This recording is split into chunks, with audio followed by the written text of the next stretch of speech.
Hello everyone, स्वागत है आप सभी का अपना क्लास 10 पे। कैसे हैं आप लोग? बहुत बढ़िया होंगे। आप लोग अपने अपने घरों में ही रहिए और पढ़ते रहिए।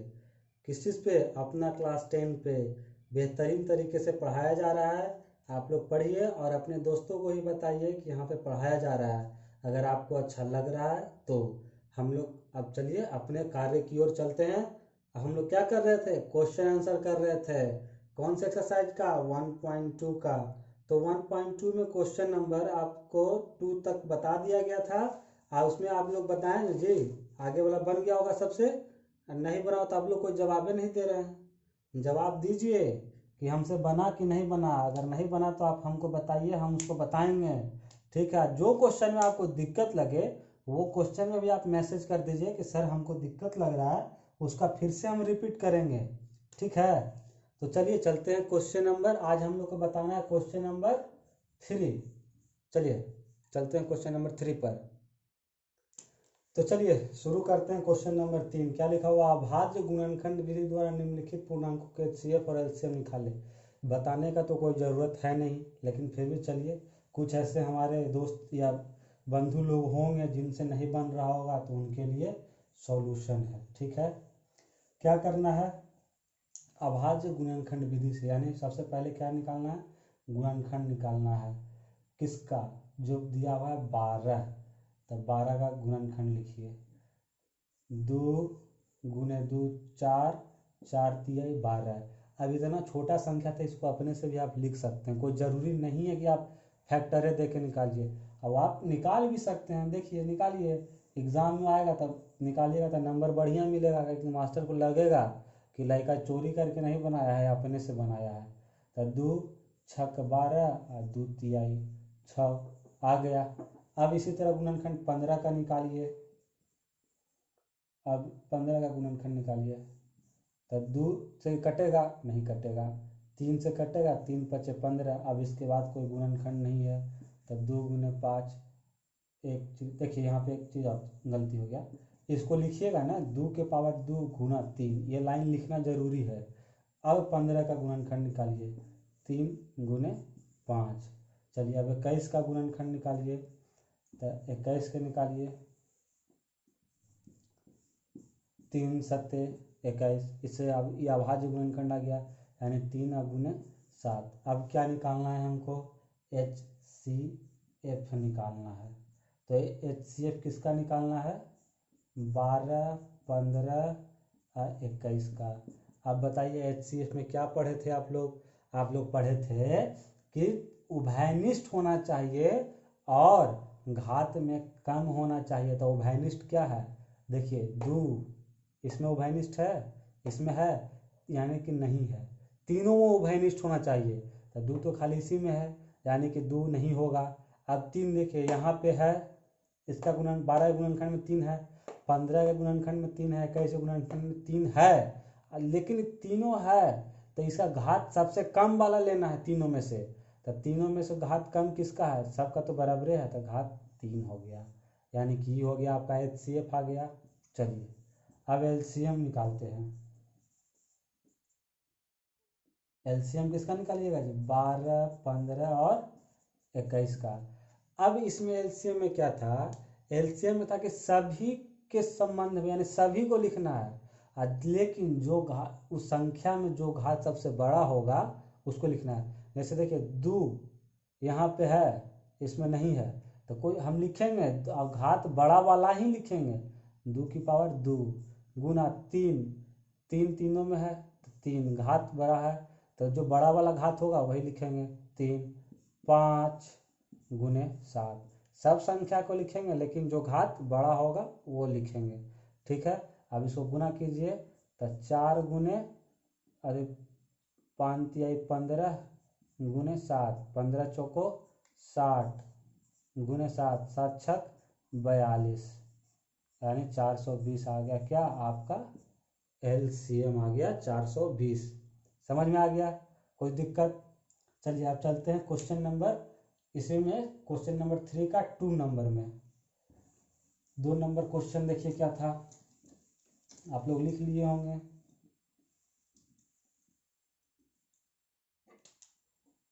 अब 2 नंबर में क्या था, क्वेश्चन नंबर 2 क्या है, 17, 23 और 29, ये तीनों का क्या निकालना है, HCF निकालना है और LCM निकालना है। चलिए 17 का गुणनखंड लिखिए। 17 क्या है, एक भाज्य संख्या, क्या भाज्य संख्या है, अभाज्य संख्या, यानी कि इसका द्वितीय गुणनखंड होगा 1 और 17। 23 क्या है, ये भी अभाज्य संख्या है, तो 1 गुणे 23। 29 क्या है, ये भी एक अभाज्य संख्या है, ये किसी का द्वितीय गुणनखंड 1 और 29। अब देखिए इस तीनों को देख रहे हैं ना, अब इसका HCF लिखिए। अब आप लोग बताइए कि 17, 23 और 29 का HCF क्या होगा, क्या होगा। कॉमन है तीनों में कोई, क्या कॉमन है, एक कॉमन है, और कोई कॉमन है नहीं, यानी कि 1 हो गया आंसर आपका।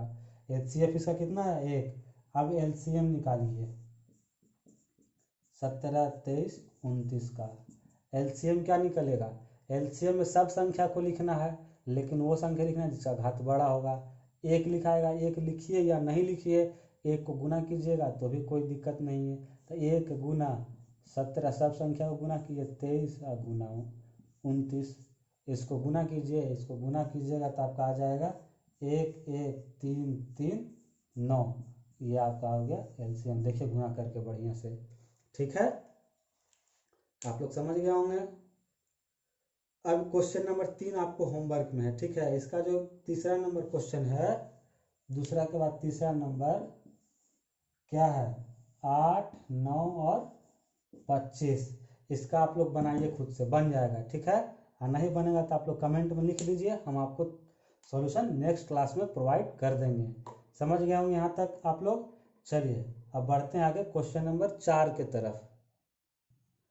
चलिए क्वेश्चन नंबर 4 में क्या दिया हुआ है, HCF दिया हुआ है दो संख्याओं का, 306 और 657 संख्या दिया हुआ है। इसका HCF क्या दिया हुआ है, 9। तो आपको LCM ज्ञात करना है। अब देखिए आप लोग को हम एक चीज़ इसके पहले पढ़ाए थे क्वेश्चन में, उसी से बनेगा। आप लोग को क्या पढ़ाए थे कि दो संख्याओं का गुणनफल क्या होता है, LCM गुना HCF। समझ में आया। तो अब देखिए आपको ये दो संख्या जब आपको दिया हुआ है, अब क्या होगा, दो संख्याओं गुणनफल LCM और HCF। अगर आपने इसमें से कोई 3 चीज़ देगा, एक चीज़ बोलेगा निकालने, तो आप निकाल।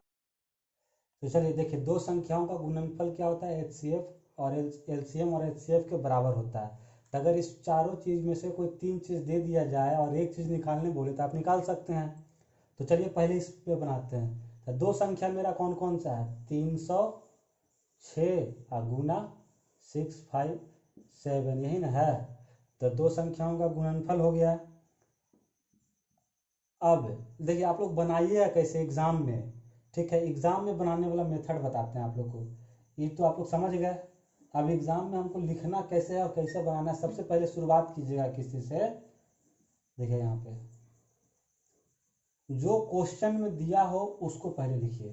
तो लिखिए क्या दिया है,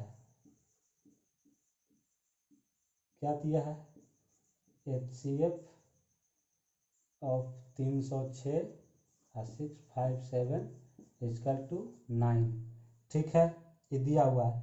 अब फार्मूला क्या लिखना है कि दो संख्याओं का गुणनफल बराबर क्या होता है, HCF इंटू LCM। अब दो संख्याओं का गुणनफल क्या है, 306 गुना 657। अब देखिए आपको HCF दिया हुआ ना, दोनों संख्याओं का 9 दिया हुआ है, तो गुना LCM। तब LCM निकाल सकते हैं, कैसे निकलेगा, LCM बराबर क्या हो जाएगा, ये इधर गुना में है तो पट जाएगा, तो भागा में हो जाएगा। तो इसको ऐसे लिख सकते हैं 306 गुना 657 बटा 9, ऐसे लिख सकते हैं। अब देखिए इसको काट के 6 3 9 यानी 3 से कटेगा तो ये 3, 3 एकम 3 0 और 3 दूना 6, ये 102 हो गया। और कोई कटेगा, इसको जोड़ के देखिए, 6 5 11 7 18 यानी भी कट जाएगा 3 से, 3 दूना 6 और एक तो 3 एकम 3 और फिर 27 तो 9 का 9 18 9 27 में तो कट जाएगा, यानी आपका 219 आ गया। अब एलसीएम क्या आएगा, 100 कट गया, तब इसको हम गुना करेंगे 102 गुना 219, जो गुना करके आएगा वही एलसीएम होगा।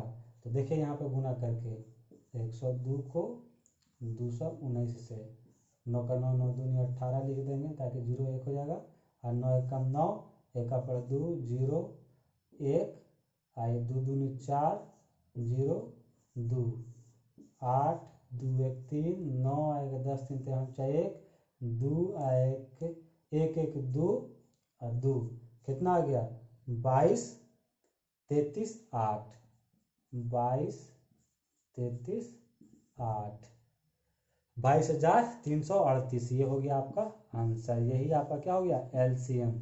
समझ में आया यहाँ तक। मेन ये फार्मूला को आप लोग याद रखिएगा, ये फार्मूला याद रखना, ये आज से आप लोग को याद रखिए, जहाँ भी पढ़िएगा ये फार्मूला आपको जरूर नज़र आएगा। दो संख्याओं का गुणनफल क्या होता है, एचसीएफ और एलसीएम के बराबर होता है। ठीक है, चलिए चलते हैं अब नेक्स्ट क्वेश्चन के तरफ।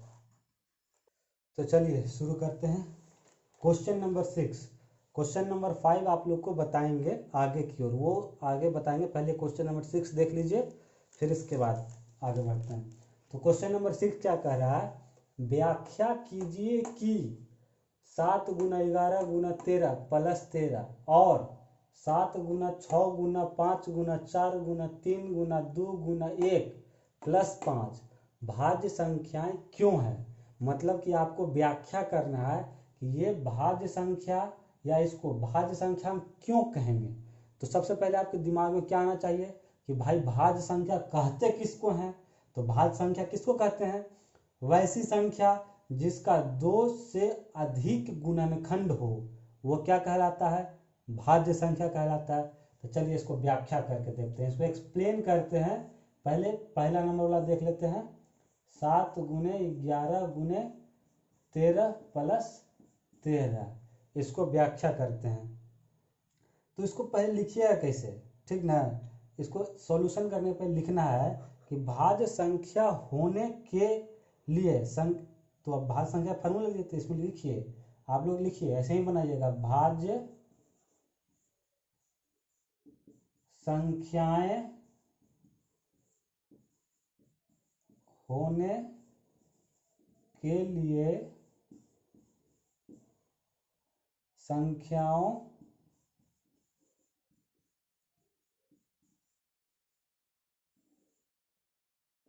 के 2 से अधिक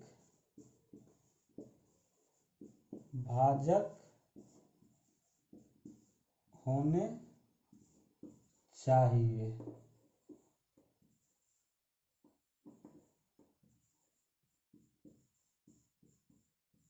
ठीक है, जब भाज्य संख्या क्या होगा, भाज्य संख्या होने के लिए संख्याओं के 2 से अधिक भाजक होने चाहिए, 2 से अधिक भाजक होगा तब तो भाज्य संख्या कहलाएगा।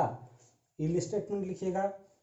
अब आपको संख्या क्या दिया गया है, लिखिएगा दी गई संख्या। अब दिया गया संख्या क्या है, 7 गुने 11 गुने 13 प्लस 13। अब देखिए इसको एक्सप्लेन करते हैं। तो अब इस संख्या में कुछ कॉमन नजर आ रहा है, तो तीनों ये एक संख्या गुना में है, ये जोड़ में 13 है, 13 को आप कॉमन ले सकते हैं, 7 गुने 11 प्लस 13, तो 13 कॉमन ले लिए तो क्या बच गया, 1 बच गया। ठीक है, इसको अब 13, इसको क्या लिख सकते, 11 7 77 प्लस 1, इसको लिखिए 13, इसको लिख सकते हैं 78। यहाँ तक समझने में कोई दिक्कत। अब इसको आप गुना कीजिए, 13 गुने 78 ऐसे लिख सकते हैं। इसको हम ये भी लिख सकते हैं, 13 गुने 6 13 छके 78, तोड़ दिए।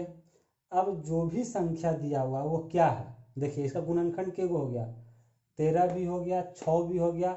अब इस 6 को भी तो हम तोड़ सकते हैं, दो, इसको नीचे वाला लाइन में 6, इसके नीचे वाला लाइन लिखिए 13 गुने 13 गुने 2 गुने 3।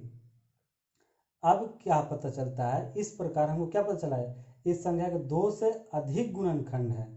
ठीक है, कितना गुणनखंड है, 2 से अधिक गुणनखंड हो गया, तो उसको क्या बोलेंगे हम लोग, अभाज्य संख्या नहीं बोलेंगे, किसको क्या बोलेंगे, भाज्य संख्या बोलेंगे। हम ऊपर वाला लाइन मिटाते हैं, इसके बाद स्टेटमेंट क्या लिखना है, जो आप लोग यहाँ तक लिख लिए, यहाँ तक लिख लिया तो हम ऊपर वाला लाइन मिटा रहे हैं, क्या लिखना है जो बताते हैं आपको।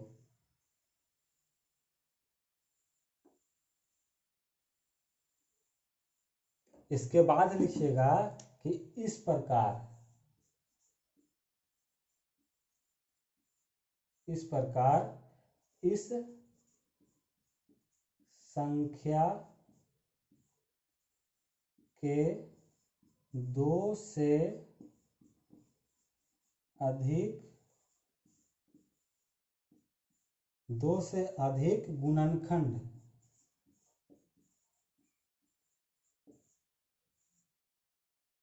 2 से अधिक गुणनखंड क्या हो गया, एक भी है, एक है ना इसमें जी, अगर यहाँ पर नहीं तो एक भी लिख दीजिए, 2 भी है, 3 भी है, और 13 के स्क्वायर यानी 13 गुने 13 लिख सकते हैं। ये कितना गुणनखंड हो गया, एक 2 से अधिक गुणनखंड हो गया, 1 2 3 4 वो गुणनखंड हो गया, तो यानी कि ये क्या हो गया, इस प्रकार इस संख्या के 2 से अधिक गुणनखंड है, तो इसलिए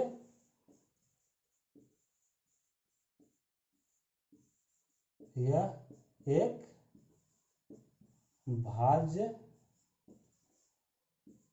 संख्या है। ठीक है, ये आपका हो गया आंसर। यही ना आपको कहना था, व्याख्या पूछ रहा था कि आखिर हम इसको भाज्य संख्या क्यों बोलेंगे, तो भाज्य संख्या इसलिए बोले क्योंकि इसका 2 से अधिक गुणनखंड है। समझ गए, समझ में आ गया यहाँ तक, यही आपका आंसर हो गया। अब इसी तरह आप इस क्वेश्चन को देखिए, अगर नहीं किसी को समझ में आया तो चलिए नेक्स्ट क्वेश्चन हम बना रहे हैं, उसमें समझिएगा। ठीक है, कैसे बनाना है, एकदम जिस तरह से हम लिख कर स्टेटमेंट बना रहे हैं ना, उसी तरीके से आपको एग्जाम में भी बनाना है। ठीक है,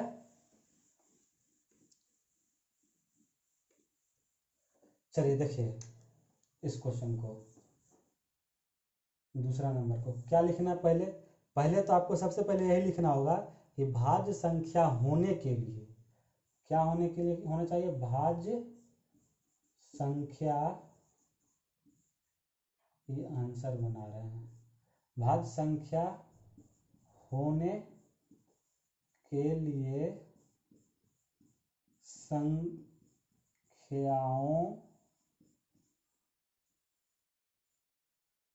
के 2 से अधिक गुणनखंड या भाजक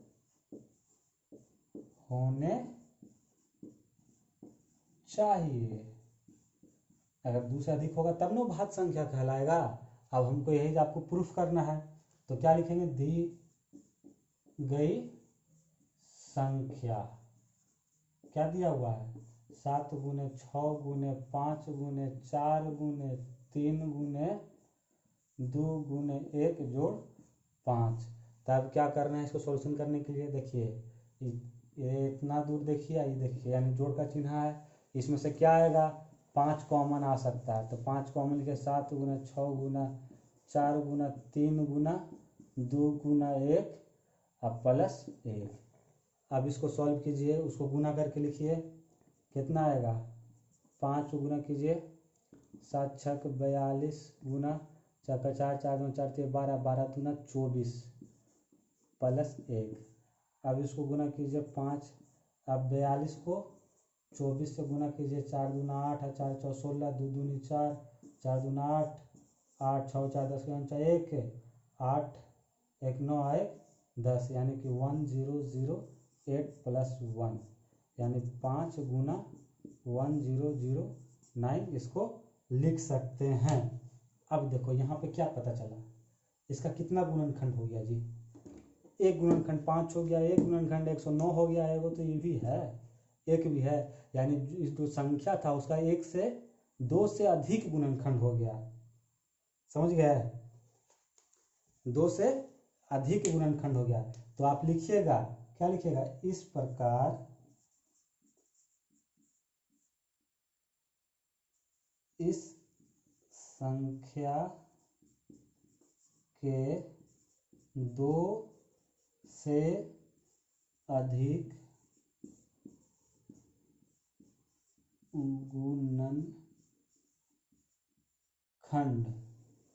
2 से अधिक गुणनखंड या 2 से अधिक भाजक कौन कौन हो गया, 1 है, 5 है और 109, ये 3 गो हो गया, 1 2 3, 2 ही होना चाहिए था अभाज्य संख्या के लिए, और 2 से अधिक हो गया तो क्या कहलाएगा, भाज्य संख्या कहलाएगा। तो ये है, इसलिए क्या, इसलिए यह एक भाज्य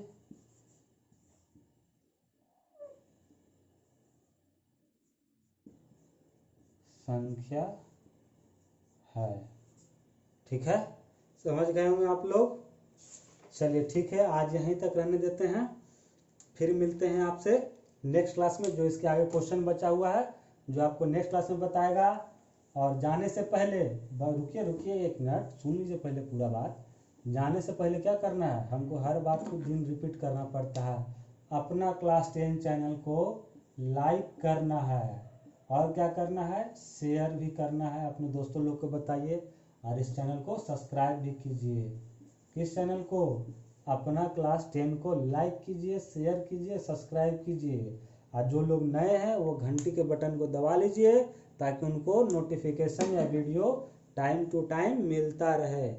चलिए बाय बाय, धन्यवाद, मिलते हैं फिर अगले क्लास में, टेक केयर।